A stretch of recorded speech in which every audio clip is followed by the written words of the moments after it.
I think it's very important that architecture be integrated into its environment.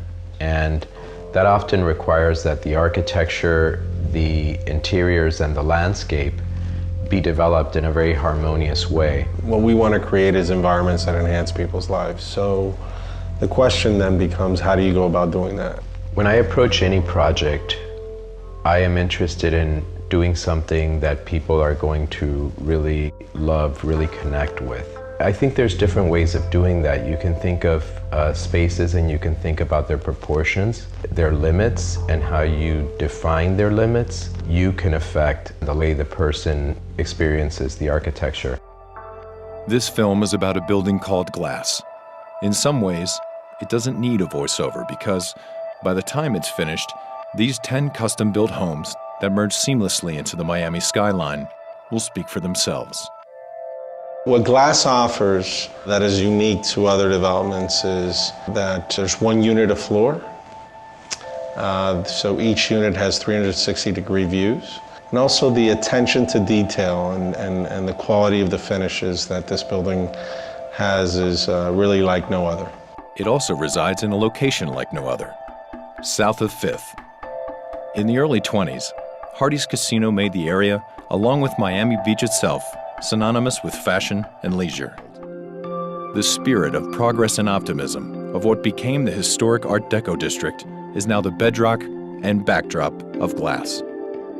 The diversity in architecture, the landscape, the beautiful parks, the wide shoreline, the great restaurants, the great bars.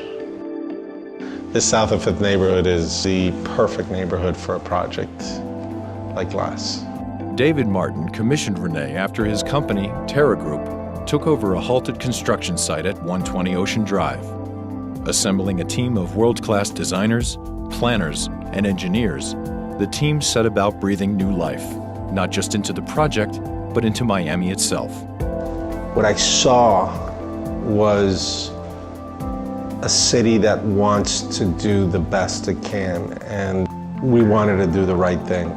You know, we always start out with an idea, and that idea is what drives the development of the project. In this case, what was important to us was that this building dematerialize as it goes up, that it becomes lighter, that it starts to almost disappear into the sky. We are doing that by using a series of fritted glass panels that will make up the railings and will define the building.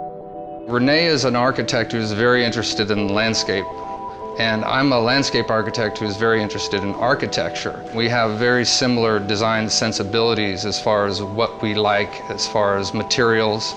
I would think that we're both people who like to use materials of the region, use them in a very simple, clean way. I don't distinguish really between architecture, landscape architecture, and interior design when we're working on a project. I think that they really have to be thought of in a very seamless way. It's easy to take the things around us for granted, but both Raymond and Rene are well known for questioning the way we experience our everyday surroundings. And after all, isn't that what great design is about?